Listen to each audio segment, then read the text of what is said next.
This is a probability distribution. Go to your formula sheet, find the sample space for when 2 dice are rolled, and look at the sums.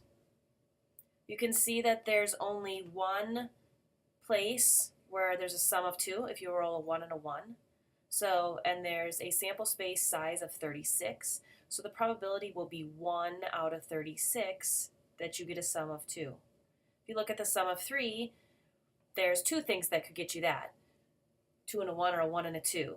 So that's 2 out of 36. And then keep going. The hardest part on this for me, I didn't know how to write my answers.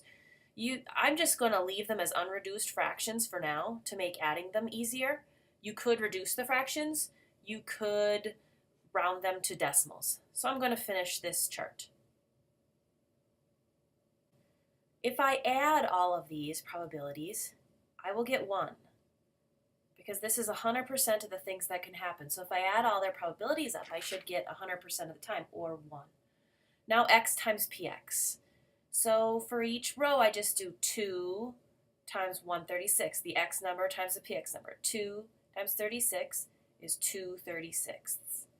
Again, I'm going to leave as unreduced fractions just to make my adding easier. You could write this as a reduced fraction or a decimal as well. So again, 3 times 2/36, you can do it in your calculator or in your head, will be 6/36. And I'll keep going.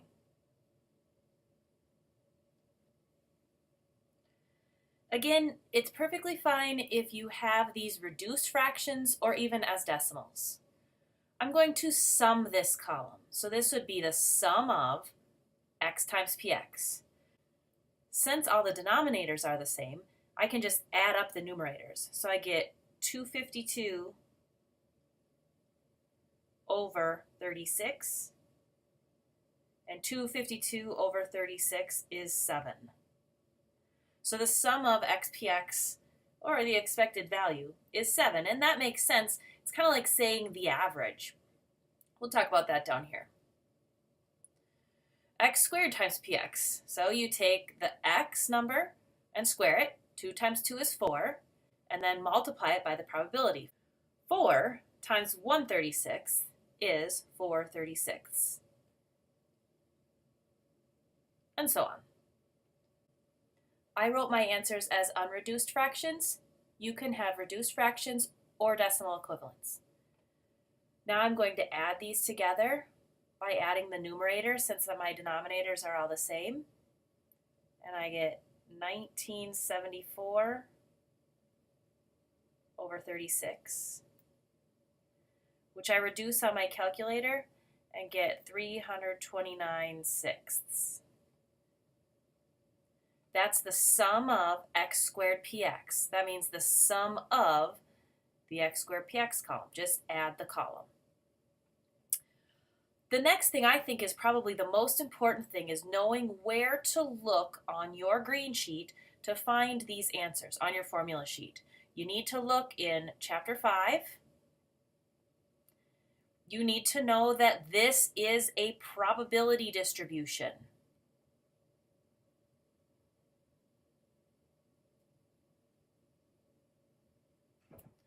So I look for the thing that says mean for a probability distribution. And then it tells me that mu equals sum of xpx. Sum of xpx, that's right there, 7. This makes sense because the number that occurs most often and in the middle and equally above it and below it is a sum of 7. So it makes sense that the average, the mean, is 7. Next, sigma squared. I look for that formula on my sheet under Chapter 5, variance and standard deviation for a probability distribution. I look for that formula. It tells me it's this.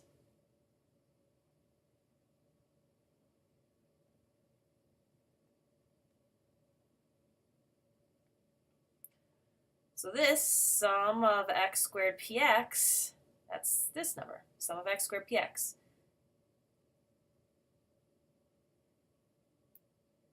Minus the mu squared. Our mu is 7. 329/6 minus 7 squared. In my calculator, I get 35/6, or 5.83 repeating. So I'll round to 5.83. So either one of those answers. Sigma is just the square root of that. So I do the square root of 5.833.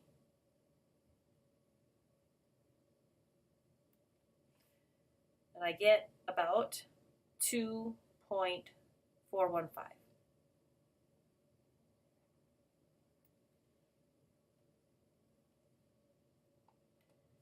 Again, this is a probability distribution. A probability distribution is the look at all the options that you could have, getting a 2, getting a 3, getting a 4, getting a 5, no matter what your word problem is, and then the probability that each of those occurrences will happen. Your probabilities should sum to 1. A probability distribution always lists everything that could possibly happen. To find x px, you just take the numbers from the x column and times them by the probability. The x squared px column, you take the x number and square it. So in the first row would be 2 squared is 4, and then multiply that by the probability, 4 times 0.3. So I'll finish out this probability distribution now.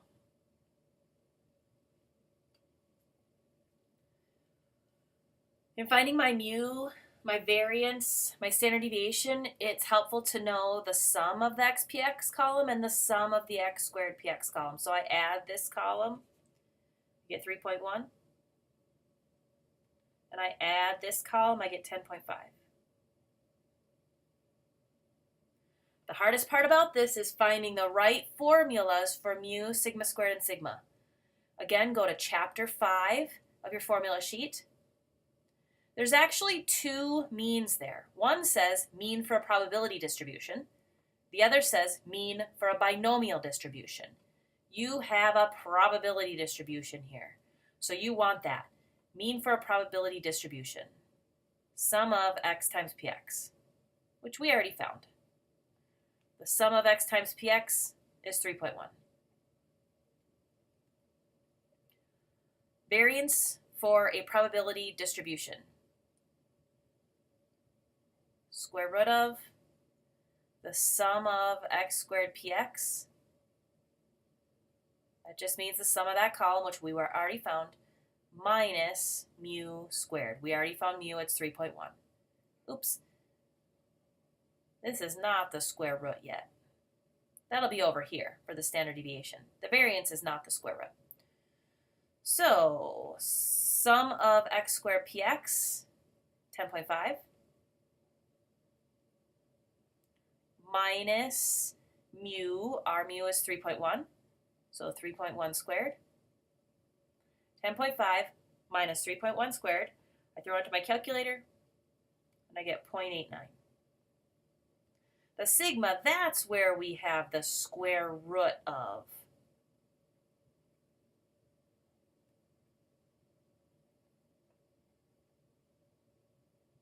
We already found this quantity, 0.89. So all we need to do now is take the square root of 0.89 on our calculator, and we get 0.943. That's the standard deviation for this probability distribution. Let's think carefully about our x here. We want to know kind of the value of that x. So there's a couple things that can happen. You could get a 2 or a 12.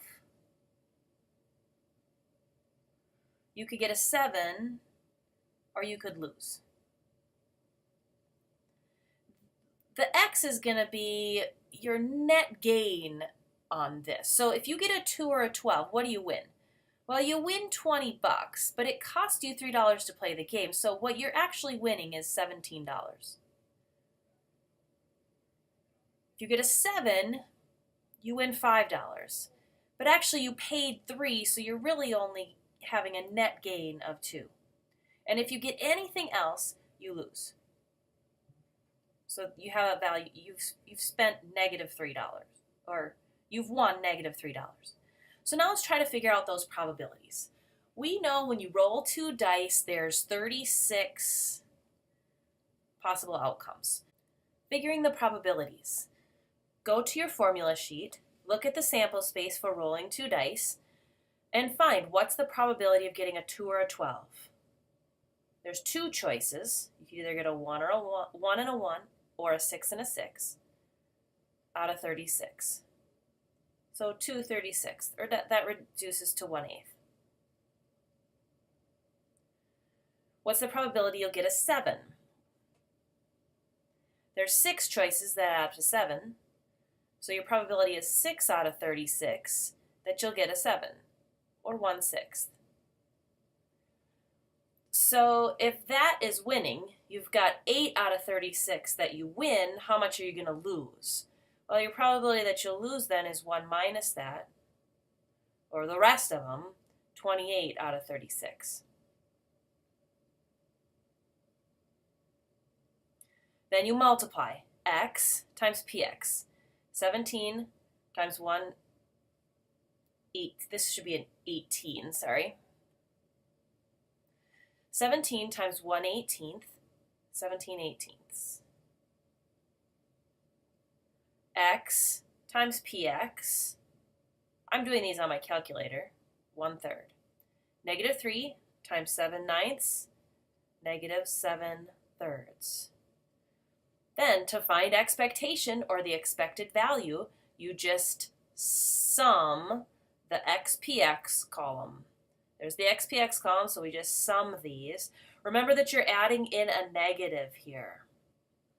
We get -1.06. I used the toggle button to make it into a fraction because or into a decimal, because I want money, the amount of money. That means that on average, people lose $1.06 on this. Or the people that are doing the game make on average $1.06 per round. That doesn't mean that they make $1.06 per round. That means when you add up all the people that win and all the people that lose, that's your average. Number 6 is just practice using the table in the back of the book. You can find the binomial table in the back of the book on page 638 to 643. So for part A, you find where n equals 2, p equals 0.30, and x equals 1, and find that probability.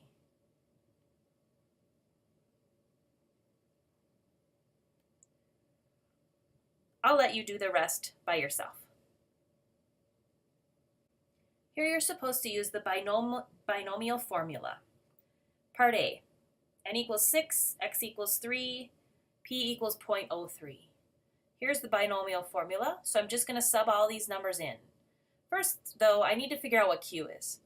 If the probability that the event happened is 0.03, or 3%, Q is the probability that it didn't happen. 97%, 0.97. I just do 1 minus 0.03. Then I'll just sub my numbers in.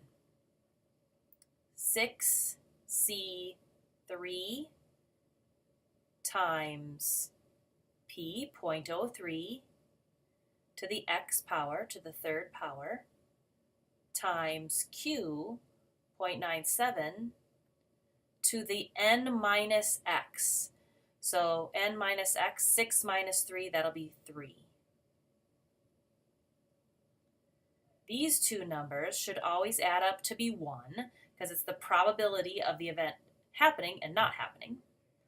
And these two numbers should always add up to be n, which they do. So then I'll just put this into my calculator. I get 0.0005. I'll pick one more to do. The others are just the same. I'll do part C. So n is equal to 5, x is equal to 3, p is equal to 0.63. First thing we have to figure out is q. If the probability of the event happening is 0.63 or 63%, the probability that it doesn't happen will be 1 minus that, or 0.37. So now I'm ready to plug it into my formula here. NCX, so 5C3 times p to the x, so that's 0.63 to the third power, times q to the n minus x, so q, 0.37, to the n minus x. N minus x is 2 to the second power. I've got 5c3 times 0.63 to the third times 0.37 to the second power. So I'll put that into my calculator. And I get 0.342. B and D are worked similarly. You do not have to do part E. A student takes a 10-question multiple choice exam. That means that my N is going to be 10. My X. Find the probability of guessing at least 6 correct. If it was exactly 6 correct, my X would be 6. But I'm actually going to have to do, for at least 6, that means 6 or more. So I'm going to have to do 6, 7, 8, 9, and 10. I'll have to do all of those. I'm thinking that the table in the back of the book is going to be the best way to do this. Next, P. What's the probability on just one of the choices of getting it guessed correctly? Well, each question has 5 choices, so the probability that I guess correctly on any given question is 1/5. I like to use 0.2. So then what's the Q going to be? If the probability that I guess right is 1 out of 5, the probability that I'm not going to guess right is 4 out of 5. Or 0.8. So now I'm going to go back to the book. In the back, at my tables that we looked earlier, I'm going to find the probability that x is 6, and then add that to the probability that it's 7, and so on.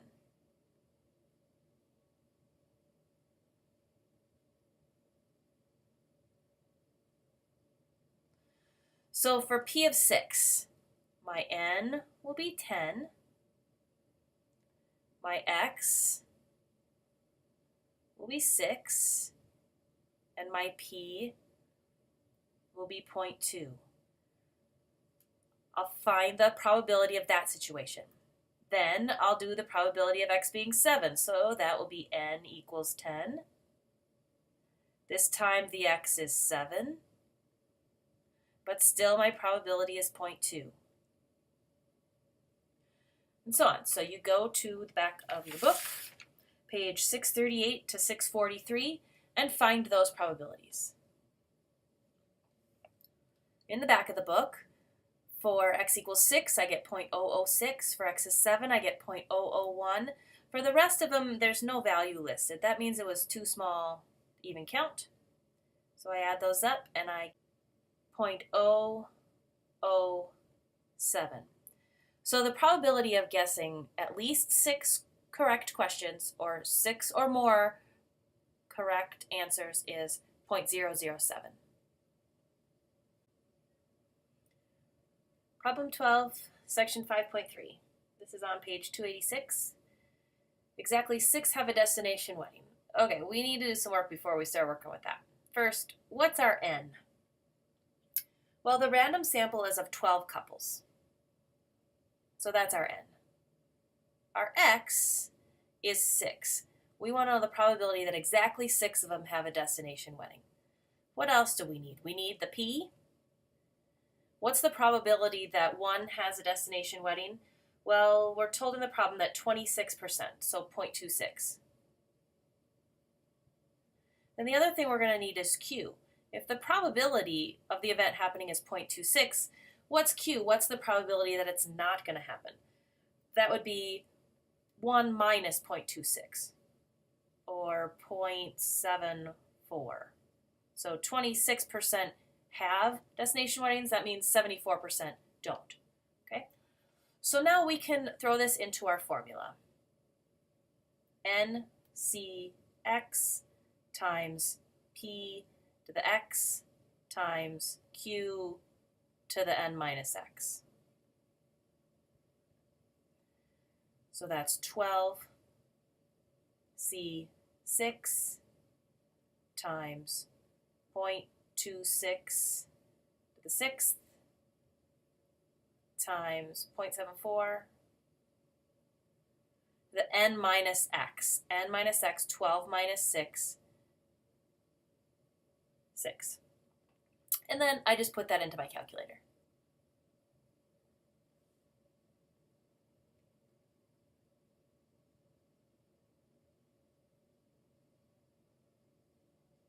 So a little more than 4% of the time, you would have exactly 6 of those 12 people having a destination wedding. In part A, when I was doing exactly 6, I just had to look at when X was 6, plug this information into the formula, and come out with an answer, the probability for exactly 6. When it says at least 6 or fewer than 5, I've got to do that a bunch of times. So at least 6 have a destination wedding. That means it could be 6 or 7 or 8 or 9 or 10 or 11 or 12. So what you have to do, it's kind of a lot of busy work, but what you have to do is figure out the probability of 6.047. We just did that. And then use that same method to get the probability of 7. So you'll put in X is 7 here and a 7 here. And instead of a 6 here, it'll be 12 minus 7. It'll be a 5 here. And so then you figure that out and put the number in. Do the same thing for the probability of 8, 9, 10, 11, and 12, and then add all those probabilities together. Same thing here, fewer than 5. That means it could be 4 or 3 or 2 or 1 or 0. So you have to plug in all those numbers into that equation. If this were a nicer probability, if that were P equals 0.2, or 0.3, or 0.5, we'd use our table. That would make things a lot faster for you. But we don't, so this one ends up being quite a bit of busy work. Section 5.3, problem number 16. Find the mean, variance, and standard deviation for the number of heads when 10 coins are tossed. The first thing we'd need to know about this is that it is a binomial distribution. It's binomial because we have 2 outcomes that could happen, heads or tails. And then we have 10 coins that are being tossed. So our N is 10. Our X, we don't have an X in this case because it doesn't say find the probability that when 10 coins are tossed, you get a certain number. So we don't know our X, but we don't need that for this. Probability. What's the probability when you toss a coin you're going to get heads? 0.5. So then what's your Q? The probability that you don't get heads? 0.5. Or 1 minus P. Where do you go to find these probabilities? That's the hardest part of this one. You go to the chapter 5, and you know that you have a binomial distribution. So you look for mean for the binomial distribution. You see the formula is N times P. And for variance and standard deviation of a binomial, it's N times P times Q, and the square root of N times P times Q. Make sure you go to your formula sheet and find these. So now we just sub numbers in, N times P. That's 10 times 0.5.